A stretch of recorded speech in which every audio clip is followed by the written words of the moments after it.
Deus nos abençoe.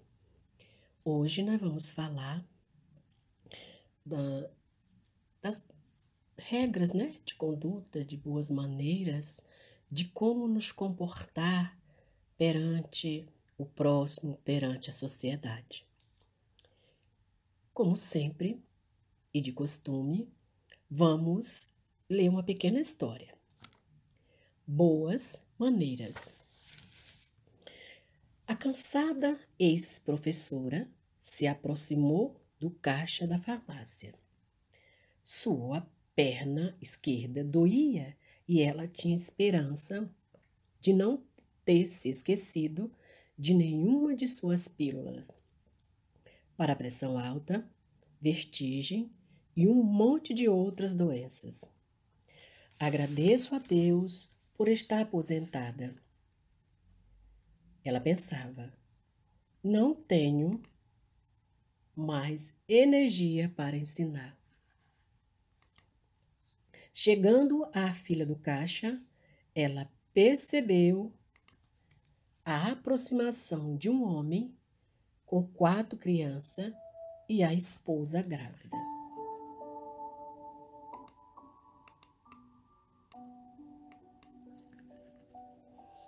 A professora não poderia deixar de perceber a tatuagem em seu pescoço. Esteve na prisão, ela pensou.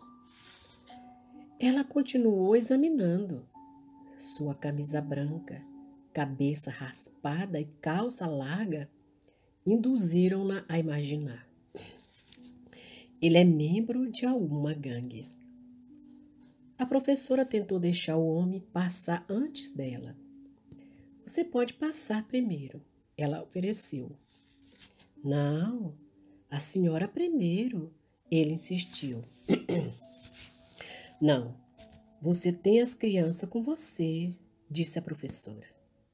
Devemos respeitar as pessoas mais velhas, retrucou o homem. E dito isto, gesticulou indicando o caminho para a professora. Um leve sorriso cintilou em seus lábios quando ela passou na frente dele. A professora decidiu que não poderia deixar o momento passar em branco e virou para trás e perguntou: quem lhe ensinou suas boas maneiras? A senhora professora Simpson, na 3ª série. Essa historinha é de um autor desconhecido. Hoje, nós vamos entender o porquê que nós temos que aprender essas regras de conduta para nos relacionarmos com os coleguinhas, com os nossos pais, com os nossos familiares, com as pessoas que vamos nos encontrando pelo nosso caminho. Então, o que vem ser boas maneiras, né? Boas maneiras são regras básicas de como conviver em sociedade. Podemos chamar também de bons modos, porque resume, né, a forma de viver educada e cordial na família, na escola, na sala de aula, na evangelização, em locais públicos como praças, shoppings, né, hotéis, a casa alheia, quando nós vamos fazer visita aos coleguinhas.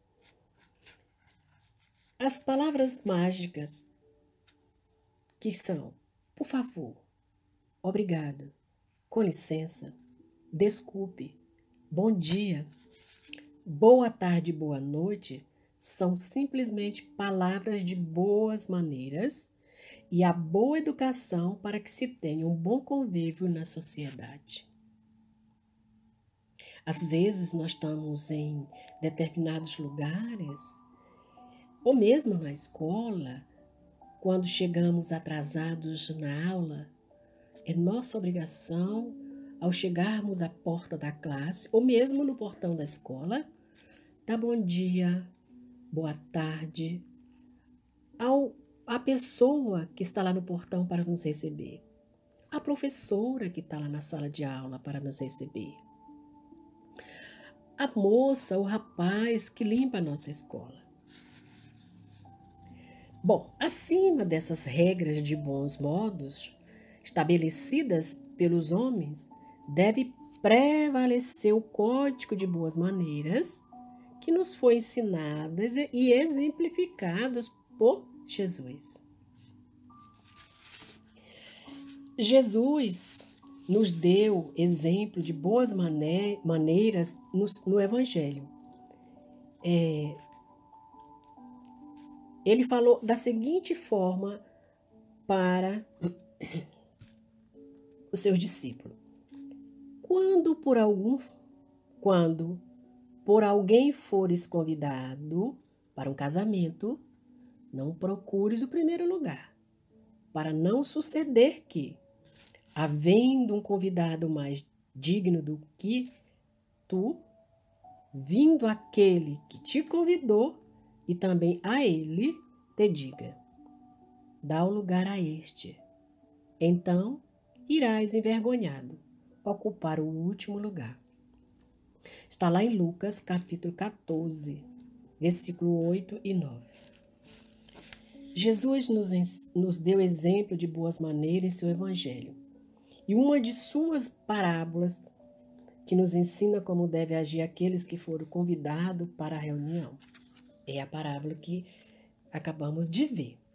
Ele esclarece que não deve escolher os primeiros lugares, mas, pelo contrário, devemos optar pelos lugares de menor importância, pois todo aquele que se eleva será humilhado, e aquele que se humilha será elevado. Ou seja, os orgulhosos, que se consideram superiores e escolhem as melhores posições, sofrerão as consequências do seu ato, pois poderão ser convocados a sair do local. A humildade é o único meio de elevação diante de Deus e de conquista de mérito. Então, se formos convidados a participar de algum evento, que tenhamos que nos sentar, nunca devemos buscar os primeiros bancos, as primeiras cadeiras, ou sentar à mesa antes do convidado.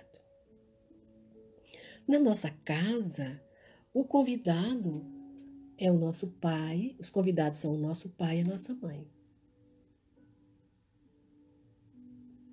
Sempre quando a gente for almoçar, e se a gente almoça sentados na mesa junto com papai e mamãe, os convidados são sempre o nosso pai e nossa mãe. Quando utilizamos as regras das boas maneiras, não devemos nos revestir apenas de aparências, pois isto é falsidade. A gente costuma apresentar para o outro que nós somos educados. E nós não somos. Estamos sendo falsos. Estamos nos apresentando uma pessoa que não é nós, que não somos nós. Pois isto é falsidade. Não adianta ter gestos educados, como pedir desculpa ou dizer palavras de elogio, se o nosso coração não possuir esses verdadeiros sentimentos. Acima de tudo, devemos ser sinceros. Há muitas pessoas que trazem o sorriso nos lábios e o veneno no coração. Há pessoas que se achegam a nós de forma educadíssima para nos enganar, porque ele não é o que apresenta ser.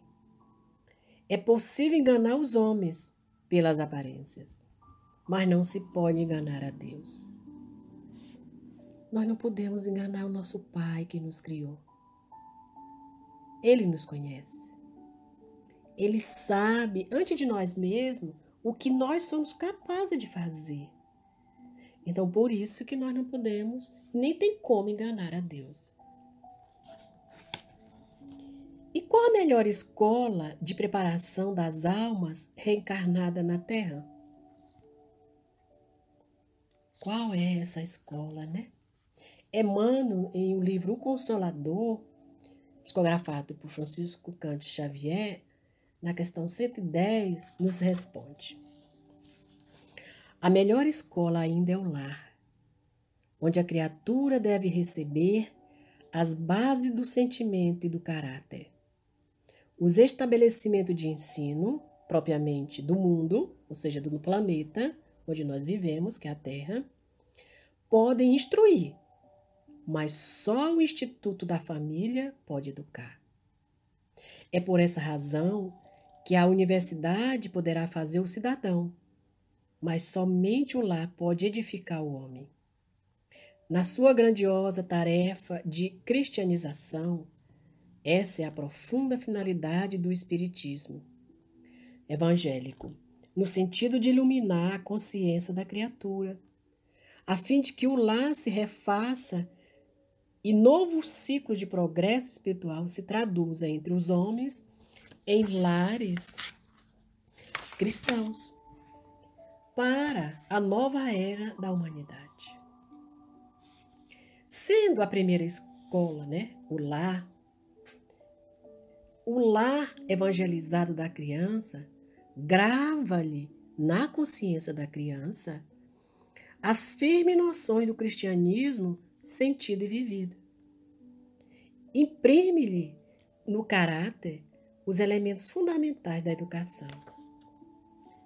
É necessário que a criança sinta e se impregne no santuário doméstico, desde os primeiros instantes da vida física, das sublimes vibrações que só um ambiente evangelizado pode assegurar, para que simultaneamente com o seu desenvolvimento moral e intelectual possa ela, a criança, ver o que é belo, possa a criança ouvir o que é bom e aprender o que é nobre.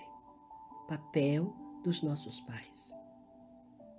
Nossos pais são os primeiros responsáveis pela nossa educação, por nos inserir princípios, por ensinar a criança desde o berço.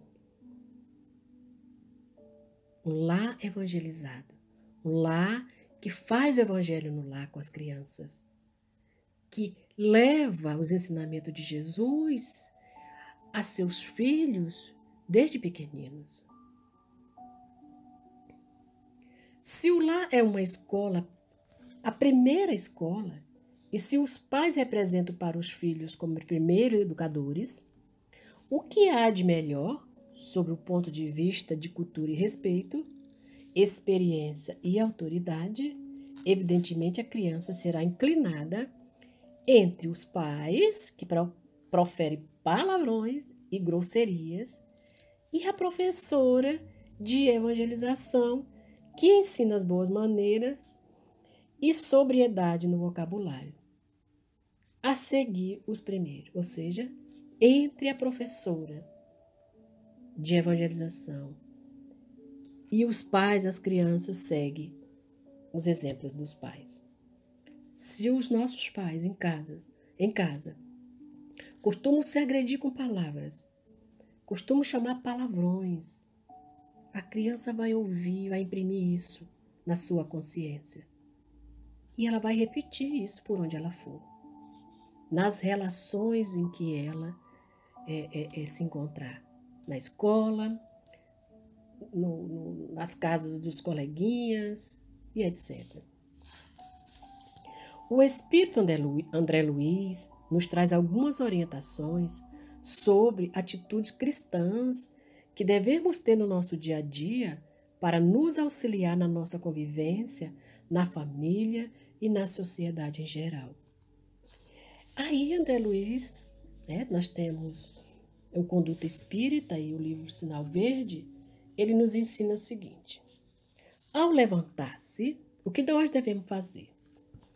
Agradecer a Deus a bênção da vida pela manhã. Se deve acordar alguém, use bondade e gentileza, reconhecendo que a gritaria ou brincadeiras de mau gosto não auxiliam em tempo algum. Jamais devemos entrar no quarto de alguém para acordá-los aos gritos. Saudações. Toda saudação, bom dia, boa tarde, boa noite, deve basear-se em pensamentos de paz e alegria. Pense no seu contentamento quando alguém lhe direciona palavras de afeto e simpatia. E faça o mesmo para com os outros. Nos domínios da nossa voz. A voz de cada pessoa está carregada pelo magnetismo dos seus próprios sentimentos. Fale em tonalidade não tão alta que assuste e não tão baixa que crie dificuldade a quem ouça. Sempre aconselhável repetir com paciência o que já foi dito para alguém. A quem não disponha de facilidade para ouvir, nunca dizer frase como esta: você está surdo? Você quer que eu grite? Quantas vezes quer você que eu fale? Ou já cansei de repetir isso. A voz descontrolada pela cólera, pela raiva, no fundo, é uma agressão. E a agressão jamais convence. Converse com serenidade e respeito, colocando-se no lugar da pessoa que ouve. Quem de nós, hein? Ainda não falou, não disse essas frases aqui, né? Aos gritos. Modo desagradáveis. Empurrar portas a pancadas ou pontapés. Arrastar móveis com barulho sem necessidade. Criticar os pratos servidos à mesa. Sentar-se desgovernadamente. Assoar-se, ou seja, cutucar o nariz e examinar os resíduos recolhidos no lenço, junto dos outros, esquecendo que isso é mais fácil no banheiro mais próximo. Bocejar ruidosamente enquanto alguém está falando. Interromper a conversação alheia. Às vezes os nossos pais estão conversando com alguém e lá vai nós, né? Se intrometer, interromper-se na conversa. Não nos esqueçamos de que a gentileza e o respeito no trato pessoal também significam caridade. Hábitos infelizes. Quais são os nossos hábitos infelizes, hein? Usar palavrões. Quem de nós ainda não chama palavrão? Nem que seja escondido. Ainda que esteja supostamente na moda. Usar palavrões, ainda que estejam supostamente na moda. Dar tapinhas ou cutucões a quem se dirige a palavra. Tem gente que chega perto para conversar conosco, a pessoa tem que tocar na gente, tem que estar pegando na gente. Falar aos gritos, rir descontroladamente, queixar-se de tudo e de todos, desrespeitar as pessoas com perguntas desnecessárias, contar piadas suscetíveis de machucar os sentimentos de quem ouve, zombar dos outros, contar vantagens sob a desculpa de ser melhor que os demais, não procurar dominar-se, explodindo nas menores dificuldades, discutir sem raciocinar. Tudo isso que a gente faz é negativo para nossas relações com os nossos irmãos, com nossa família, com o próximo, onde quer que estejamos. Porque Jesus não deu esses exemplos negativos. Ele nos ensinou como nos comportar. Ele não falava os gritos com seus discípulos ou com aquela gente, aquele povo todo que o buscava. Boas maneiras, bons modos de nos relacionarmos com os outros. Quando a gente se dirige a alguém de forma agressiva, a gente pode transformar aquele ser que está conversando conosco em um inimigo. E depois, nós não vamos conseguir fazer ele se tornar novamente nosso amigo. Respeito, acima de tudo, aonde estivermos, por onde passarmos, aonde chegarmos. Quem ainda não usa as palavrinhas mágicas, bom dia, boa tarde, boa noite, com licença, por favor, vamos começar a aprender. Vamos usar em casa. Se papai e mamãe ainda não ensinou, vamos usar em casa, vamos repetir. Isso tem que fazer parte do nosso eu. Não vamos sair por aí nos exibindo, né? Não vamos sair por aí mostrando o seu que nós não somos. Não sou educado, minha mãe não me ensinou boas maneiras, mas nunca é tarde para aprender. Nunca é tarde para aprender. Então, não devemos esperar que os outros sejam gentis conosco. Devemos ter o hábito da gentileza e das boas maneiras em todos os momentos da nossa vida. Seja aqui na Terra, no plano físico, onde nós nos encontramos, usando esse corpo físico, seja no mundo espiritual. Porque aquilo que a gente adquiriu, que nós aprendemos, a gente não perde. Sigamos o exemplo de Jesus sempre. Que Jesus nos abençoe a todos.